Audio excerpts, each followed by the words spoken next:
Suamiku melempar tasku keluar rumah jam 2 pagi. Aku hamil 7 bulan, dan mertuaku tertawa sambil meludah ke arahku. Suamiku melempar tasku ke teras jam 2 pagi. Resleting terbuka. Semua isinya berceceran di lantai basah. Keluar. Sekarang. Aku berdiri di ambang pintu, hamil 7 bulan, masih pakai daster tidur. Dingin menusuk kulitku. Tapi bukan itu yang membuat tubuhku gemetar. Mertuaku keluar dari kamar. Wajahnya penuh jijik. Perempuan macam apa kamu? 5 tahun nikah. Sekarang cuma bisa kasih cucu perempuan. Dia pegang hasil USG yang kubawa pulang sore tadi. Kertasnya kusut di tangannya yang penuh cincin emas. Kami sudah capek tunggu. Arjuna butuh istri yang berguna. Arjuna. Suamiku. Laki-laki yang bilang mencintaiku di bawah hujan 6 tahun lalu. Sekarang dia berdiri di belakang ibunya. Diam saja. Matanya bahkan tidak menatapku. Kinara sudah setuju pindah ke sini besok. Lanjut mertuaku. Dia masih muda. Masih bisa kasih anak laki-laki. Kinara. Sepupu jauhnya yang baru kudengar namanya seminggu lalu. Ternyata ini sudah direncanakan. Aku tatap Arjuna. Berharap dia akan bilang sesuatu. Apa saja. Dia mengalihkan pandangan. Sesuatu di dadaku patah. Bukan perlahan, tapi sekaligus. Seperti kaca yang jatuh ke lantai marmer. Tapi anehnya, aku tidak menangis. Tubuhku berhenti gemetar. Napas jadi teratur. Ada ketenangan dingin yang menyebar dari pusat dadaku ke seluruh tubuh. Aku berjongkok, kumpulkan barang-barangku yang berserakan. Dompet, ponsel, charger.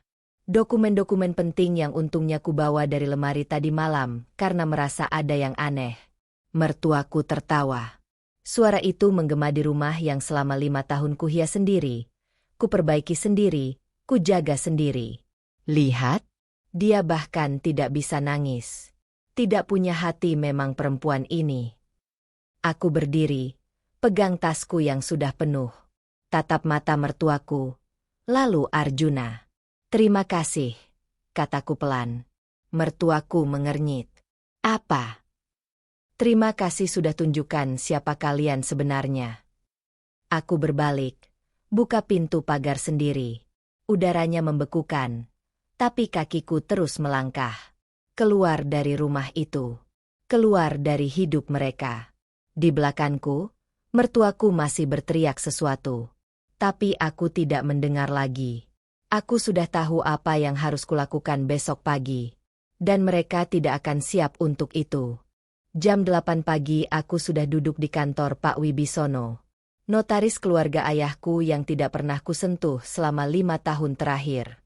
Ibu Davina, sapanya, terkejut melihatku datang dengan tas lusuh dan mata sembab. Ada apa? Aktifkan semuanya. Pak, hari ini.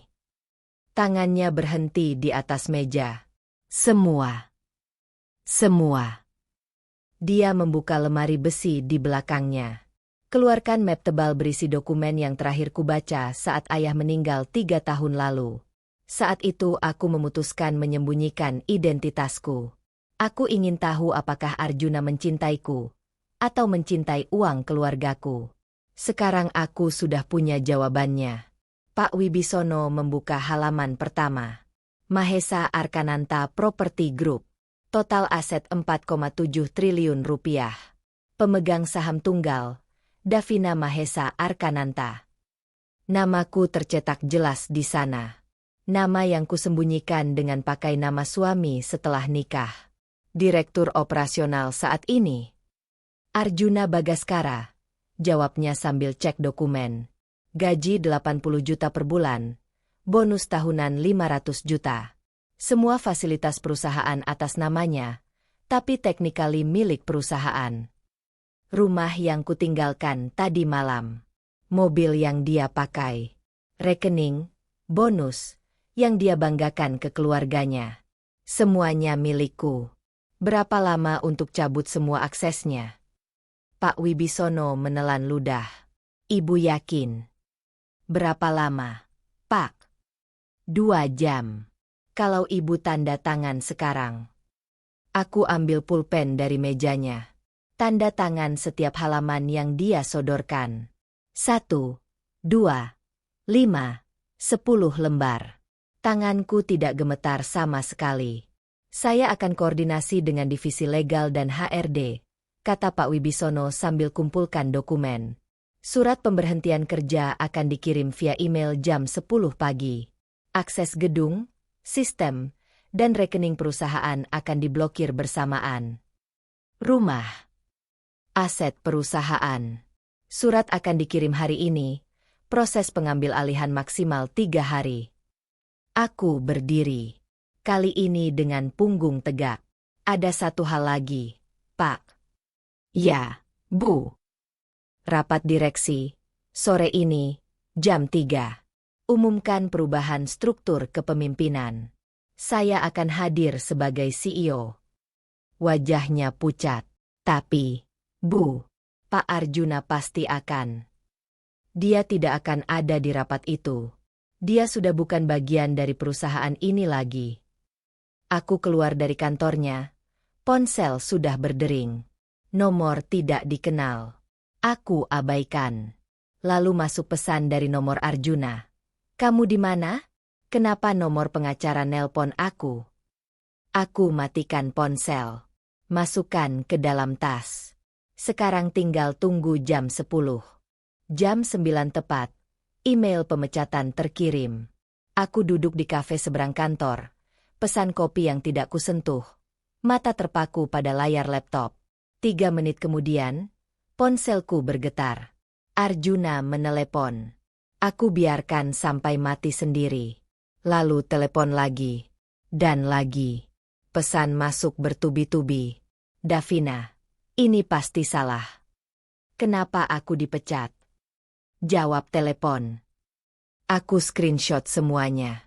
Simpan sebagai bukti kalau nanti dibutuhkan. Jam 9.15. Aku lihat Arjuna keluar dari gedung kantor. Langkahnya sempoyongan. Security mengikutinya. Pastikan dia benar-benar pergi. Kartu aksesnya sudah tidak berlaku lagi. Ponselku berdering lagi. Kali ini mertuaku. Kamu apa-apakan Arjuna? Dia bilang dipecat. Ini ulahmu kan? Aku tutup telepon. Blokir nomornya juga. 10 menit kemudian, tim legal sudah di rumah yang semalam kutinggalkan. Aku lacak prosesnya lewat grup WhatsApp divisi properti. Ada foto yang dikirim salah satu staf. Kinara berdiri di teras, wajahnya bingung, sementara petugas menunjukkan surat resmi. Maaf, Bu. Rumah ini aset perusahaan. Ibu harus kosongkan dalam 3 hari. Tapi aku baru pindah semalam. Kami sudah terima instruksi dari pemilik perusahaan. Mertuaku keluar, masih pakai daster, rambut kusut. Rumah ini atas nama anakku. Kalian tidak bisa usir kami. Petugas tunjukkan dokumen kepemilikan. Ini atas nama Mahesa Arkananta Property Group, Bu. Bapak Arjuna hanya dapat fasilitas tempat tinggal selama masih bekerja. Sekarang kontraknya sudah berakhir. Aku zoom foto itu. Wajah mertuaku berubah dari marah jadi pucat. Dia baru sadar. Jam 10.30. Rekening bonus Arjuna diblokir. Mobil dinasnya ditarik dari garasi oleh petugas perusahaan. Kartu kredit korporatnya declinet saat dia coba isi bensin. Sesuai laporan dari divisi finance yang kuterima via email. Semuanya runtuh dalam hitungan jam. Tidak ada drama. Tidak ada pertengkaran. Hanya prosedur resmi yang berjalan sempurna. Ponselku berdering lagi. Puluhan panggilan tak terjawab.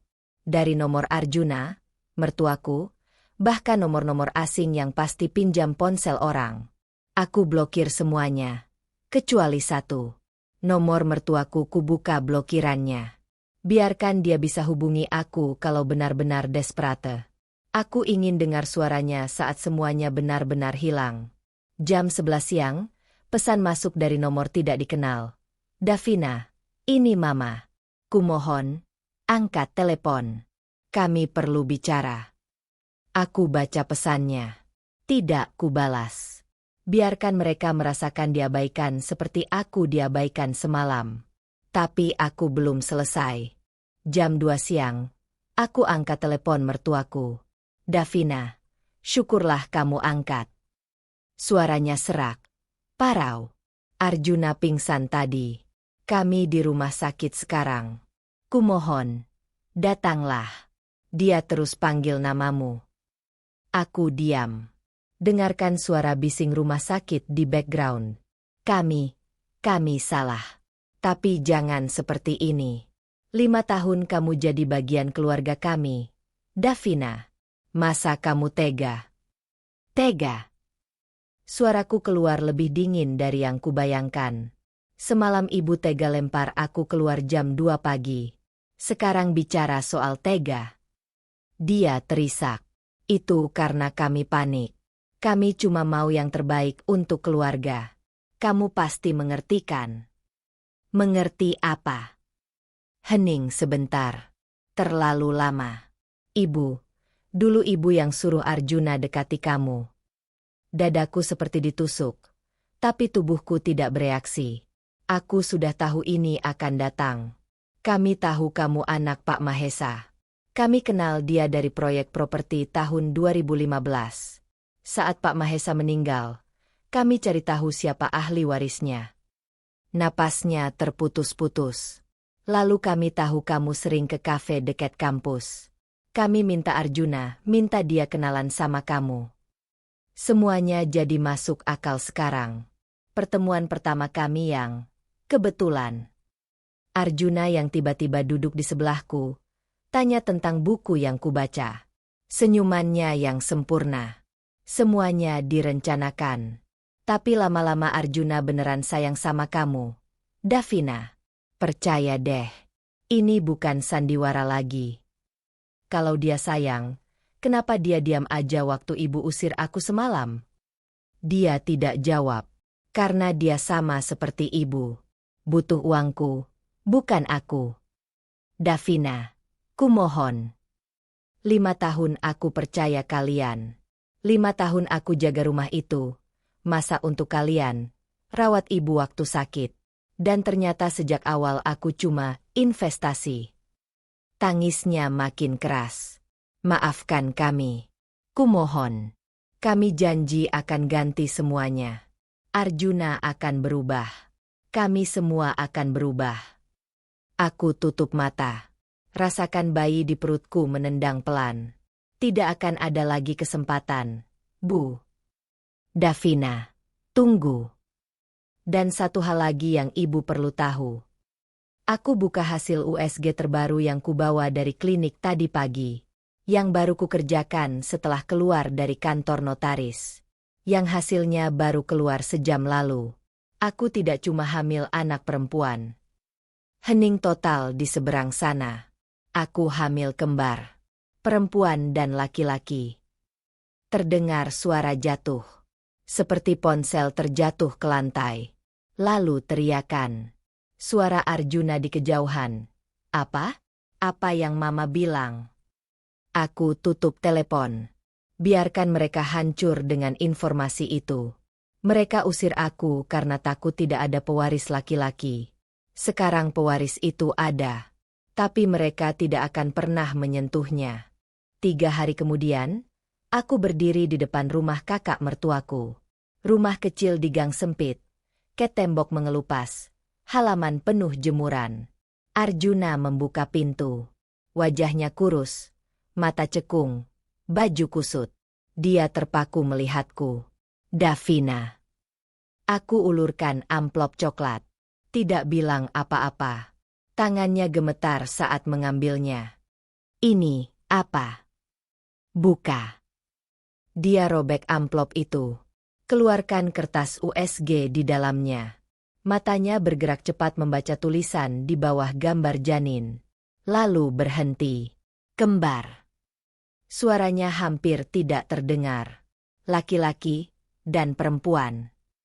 Aku mengangguk sekali. Mertuaku keluar dari dalam rumah. Disusul kakaknya yang kelihatan terganggu. Siapa yang datang? Arjuna. Arjuna menunjukkan hasil USG itu dengan tangan bergetar. Mertuaku merebut kertas itu dari tangannya. Wajahnya berubah dari bingung, jadi terkejut, lalu hancur. Tidak, tidak mungkin. Kamu bilang cuma perempuan. Kamu bilang. USG pertama memang cuma kelihatan satu. Yang laki-laki ketutupan posisi kakaknya. Suaraku datar. USG kedua baru ketahuan. Kakak mertuaku mengintip dari belakang. Jadi, ada cucu laki-laki. Tidak ada yang jawab. Arjuna menatapku. Air mata mulai turun di pipinya. Davina, ini yang kami mau. Ini yang mama mau. Kenapa kamu tidak bilang dari awal? Kenapa aku harus bilang? Kalian sudah usir aku. Tapi kalau kami tahu. Kalau kalian tahu, apa bedanya? Aku melangkah lebih dekat. Kalian tetap cuma peduli sama jenis kelaminnya. Bukan sama aku. Bukan sama anak-anak ini. Mertuaku jatuh ke lantai. Lutut menyentuh keramik dingin. Davina, kumohon. Bawa pulang cucuku. Jangan pisahkan mereka dari keluarganya. Keluarga. Aku tersenyum pahit. Keluarga tidak usir anggotanya di tengah malam. Arjuna berlutut juga. Pegang kakiku. Aku salah. Aku menyesal. Aku akan ganti semuanya. Kumohon. Davina. Jangan ambil anak-anakku. Aku tatap dia dari atas. Laki-laki yang pernah kuharap akan lindungi aku selamanya. Sekarang dia berlutut, menangis, minta belas kasihan. Tapi aku sudah tidak merasa apa-apa lagi. Anak-anakmu. Aku lepas pegangannya dari kakiku. Mereka bukan anak-anakmu lagi. Davina, jangan. Aku keluarkan amplop kedua dari tasku. Lempar ke lantai di depan mereka. Arjuna mengambilnya dengan tangan gemetar. Buka isinya. Surat gugatan cerai. Dan surat pernyataan hak asuh penuh atas nama aku. Sudah ditandatangani pengacara terbaik di Jakarta. Prosesnya dimulai besok pagi. Mertuaku meraih kakiku. Tidak. Kamu tidak bisa lakukan ini. Mereka darah daging kami. Aku menjauh dari sentuhannya. Harusnya kalian pikir itu sebelum usir ibunya. Arjuna merobek surat itu. Sekali, dua kali, sampai jadi serpihan kecil. Aku tidak akan tanda tangan. Aku tidak akan lepas anak-anakku. Kamu tidak perlu tanda tangan. Ini cerai sepihak. Dan dengan bukti penelantaran yang kumpulkan, pengadilan akan ada di pihakku. Dia diam. Serpihan kertas jatuh dari tangannya. Aku berbalik, jalan keluar dari rumah itu. Di belakangku, mereka masih menangis, berteriak, memohon. Tapi aku tidak menoleh lagi. Aku berhenti di ambang pintu. Berbalik menatap mereka untuk terakhir kalinya. Kalian usir aku karena takut tidak ada pewaris laki-laki. Suaraku tenang, tapi setiap kata terasa seperti pukulan. Sekarang pewaris itu ada, tapi dia tidak akan pernah kenal kalian. Arjuna merangkak ke arahku. Davina, kumohon, jangan. Aku sudah simpan semua bukti. Rekaman CCTV waktu kalian usir aku tengah malam. Screenshot chat keluarga kalian yang hina aku. Saksi yang lihat kalian bawa Kinara ke rumah itu sebelum aku keluar. Mertuaku tersentak. Kamu rekam. Pengacara bilang itu lebih dari cukup untuk dapat hak asuh penuh. Penelantaran ibu hamil, kekerasan psikologis, perselingkuhan terencana. Kinara muncul dari kamar belakang. Wajahnya pucat, mata merah. Dia berdiri di pojokan, tubuhnya gemetar. Aku tatap dia. Kamu dikasih janji apa? Rumah? Uang? Posisi sebagai istri direktur? Dia tidak jawab, tapi air matanya mulai jatuh. Semuanya bohong. Arjuna bukan direktur. Dia pengangguran sekarang. Dan rumah yang katanya akan jadi milikmu? Itu milikku. Selalu milikku. Kinara mundur. Punggungnya menempel tembok. Aku tidak tahu. Mereka bilang kalian sudah berpisah. Mereka bilang. Mereka pakai kamu. Sama seperti mereka pakai aku 6 tahun lalu. Mertuaku berdiri. Wajahnya merah. Kamu yang hancurkan keluarga ini. Kamu yang egois. Kamu.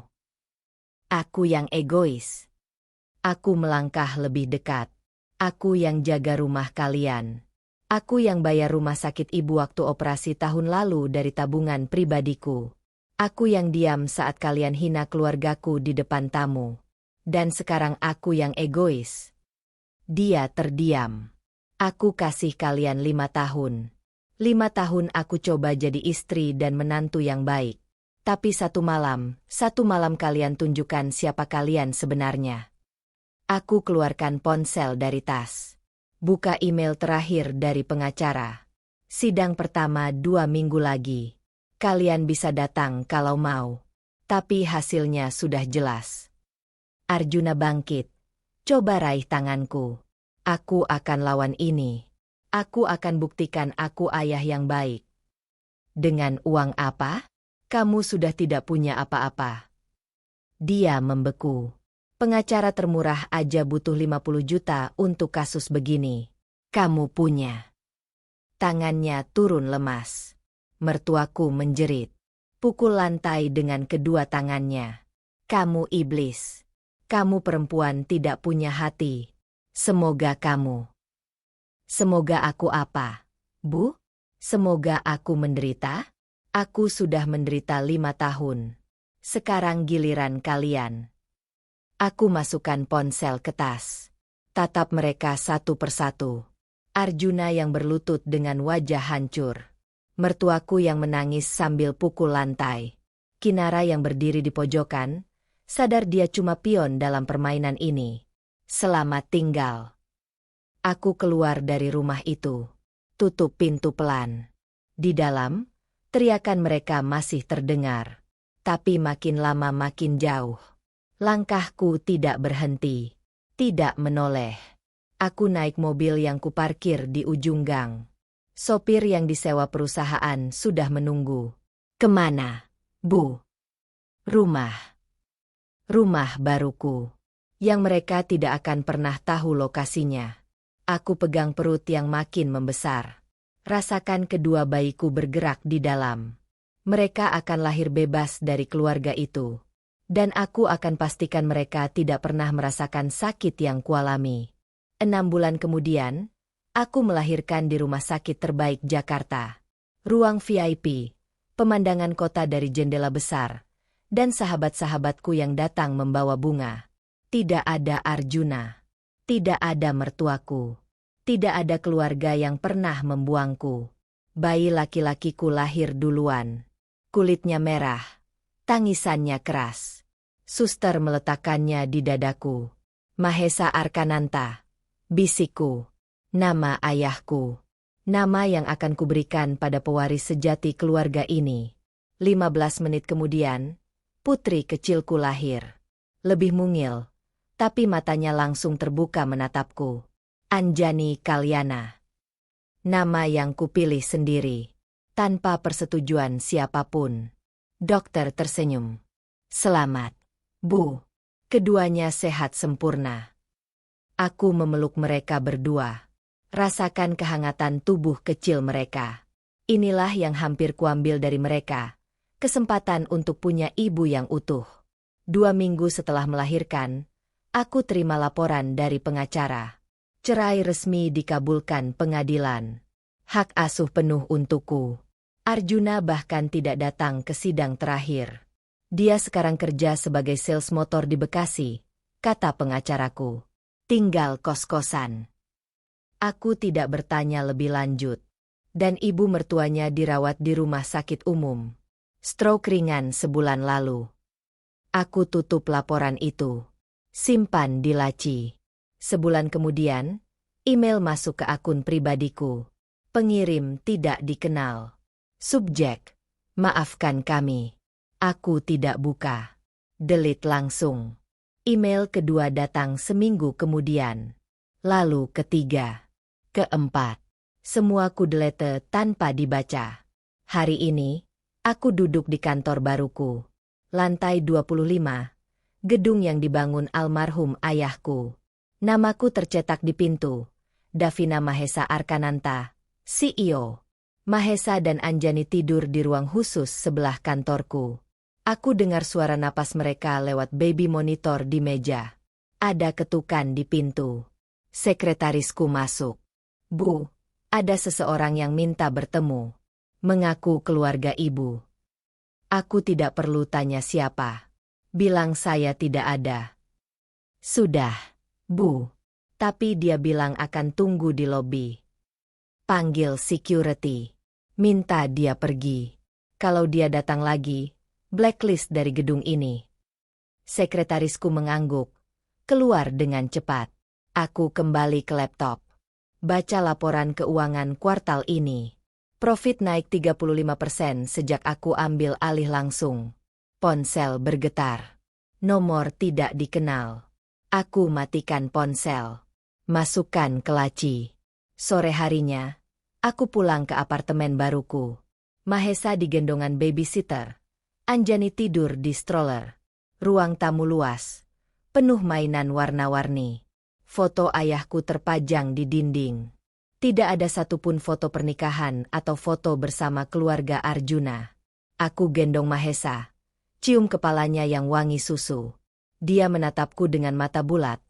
Sama persis seperti mata ayahku. Kamu akan jadi laki-laki yang baik. Bisikku. Tidak seperti ayahmu. Anjani mulai terbangun. Matanya berkedip. Lalu senyum kecil muncul di bibirnya. Aku gendong mereka berdua. Duduk di sofa. Biarkan mereka tertidur di pelukanku. Mereka tidak akan pernah tahu betapa kejamnya keluarga ayah mereka. Tidak akan pernah tahu bahwa mereka pernah tidak diinginkan hanya karena jenis kelamin. Mereka hanya akan tahu cinta dan kekuatan. Email baru masuk ke ponsel yang kuambil dari laci. Dari pengacara. Bu, Bapak Arjuna mengajukan permohonan hak kunjung. Ditolak pengadilan karena terbukti penelantaran dan tidak mampu finansial. Aku tersenyum tipis. Balas dengan satu kata. Baik. Lalu aku delete semua email dari nomor tidak dikenal di inbox. Mereka kehilangan segalanya karena serakah. Aku kehilangan segalanya, tapi membangunnya kembali, lebih kuat dari sebelumnya. Dan pelajaran terbesar yang kutinggalkan untuk mereka. Jangan pernah remehkan perempuan yang kau sakiti. Karena kau tidak akan pernah tahu siapa dia sebenarnya. Sampai semuanya terlambat.